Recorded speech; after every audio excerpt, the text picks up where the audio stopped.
প্রথমে 4টি ডিম আমি সেদ্ধ করে নেব। এখানে আমি পোলট্রির ডিম নিয়েছি, তোমরা চাইলে হাঁসের ডিমও নিতে পারো। আর পরিবারের সদস্য অনুযায়ী ডিমটা কমিয়ে বা বাড়িয়ে নেবে। এগ চিলি বা চিলি এগ বানাতে যা যা লাগবে এখানে দেখিয়ে দিই। একটা বড় সাইজের ক্যাপসিকাম ডাইস করে কেটে নিয়েছি এইভাবে। পেঁয়াজও যেভাবে চিলি চিকেনে দেয় ঠিক সেরকমভাবে পেঁয়াজটাকেও কেটে নিয়েছি ডাইস করে। কয়েক কোয়া রসুন কুচি করে নিয়েছি, কয়েকটা কাঁচা লঙ্কা কুচি করে নিয়েছি, এক টুকরো আদা একদম মিহি করে কুচি করে নিয়েছি। এখানে কিছু সস আমি একটা মিক্সচার বানিয়ে নেব।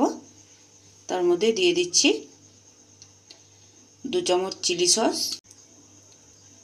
সয়া সস দিয়ে দিলাম 1 চামচ,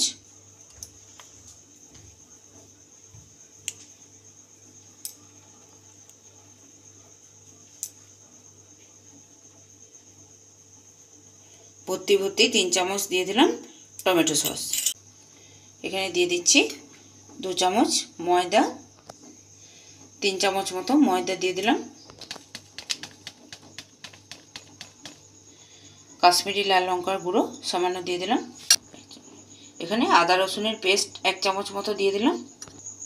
দিয়ে দিচ্ছি সামান্য লবণ, দিয়ে দিচ্ছি সামান্য গোলমরিচের গুঁড়ো। শুকনো উপকরণগুলো ভালোভাবে মিশিয়ে নিয়ে তারপর আদা রসুনের পেস্টটাও ভালোভাবে মিশিয়ে নেব। এখন অল্প অল্প করে জল দিতে থাকবো আর ব্যাটারটা গুলতে থাকবো।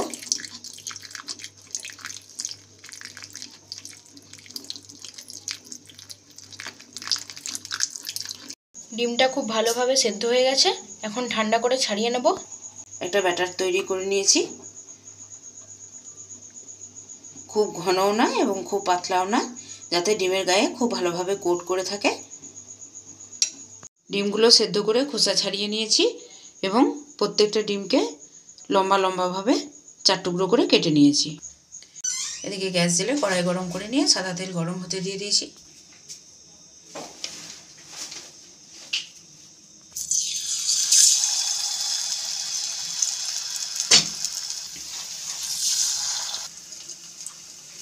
ডিমের পিসগুলোকে এভাবে ব্যাটারে ডুবিয়ে তেলে ছেঁকে ভেজে নেব।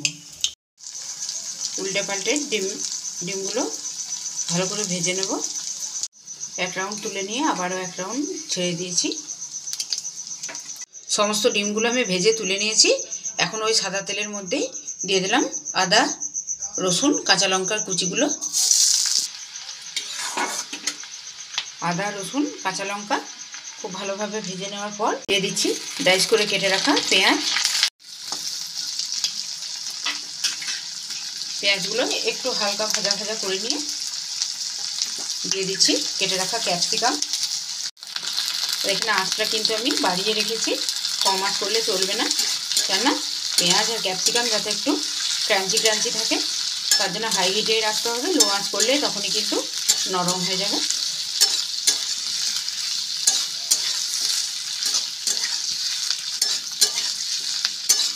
রোজ একঘেয়ে ডিমের রেসিপি থেকে বেরিয়ে এসে বন্ধুরা ডিমকে একটু এইভাবেও বানিয়ে দেখো, একটু স্বাদের চেঞ্জ আসবে। বা এটা চিলি ফ্লেভার না এনে এরকম স্ন্যাক্স হিসেবেও খেতে পারো, এরকমভাবে ভেজে চা কফির সাথে সন্ধ্যেবেলায়, শীতকালের দিনে বা বর্ষাকালের দিনে সন্ধ্যেবেলায়।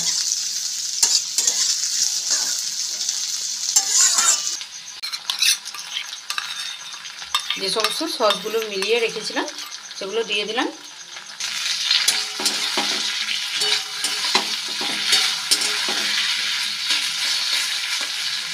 যেহেতু সয়া সস আছে এবং বেশ খানিকটা পরিমাণেই আছে, একদম ভর্তি 1 চামচ দিয়েছি, তাই এখানে কোনো রকম আর লবণের ব্যবহার করব না।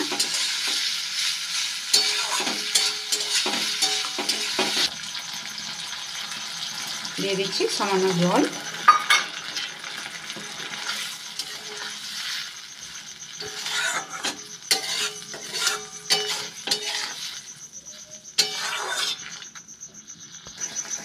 আগে থেকে একটা স্লারি বানিয়ে রেখেছিলাম 1/2 চামচ মতো ময়দা এবং জল দিয়ে, সেই স্লারিটা এখন দিয়ে দিলাম।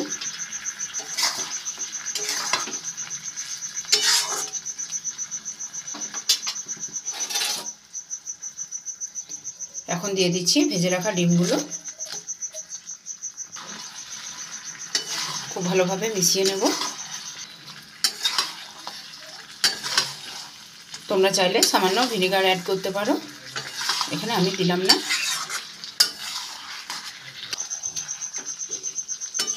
এগ চিলি রেসিপি একদম তৈরি। আমি এটা সার্ভ করে নিয়ে ফিরে আসছি। তৈরি হয়ে গেছে এগ চিলি রেসিপি। তো বন্ধুরা, তোমরা দেখলে কত সহজে কত কম উপকরণে এটা আমি বানালাম। তো তোমরাও বাড়িতে একঘেয়ে ডিমের রেসিপি থেকে বেরিয়ে এসে ডিমটাকে একটু এইভাবে বানিয়ে দেখো। লুচি, রুটি, পরোটার সঙ্গেও ভালো লাগে, ফ্রায়েড রাইস সব কিছুর সাথেই খাওয়া যাবে। তো আজকে এই পর্যন্তই। ফিরে আসছি আবারও অন্য কোনো দিন অন্য কোনো জিভে জল আনা রেসিপি নিয়ে। ততক্ষণের জন্য সবাই সুস্থ থেকো, ভালো থেকো, টাটা।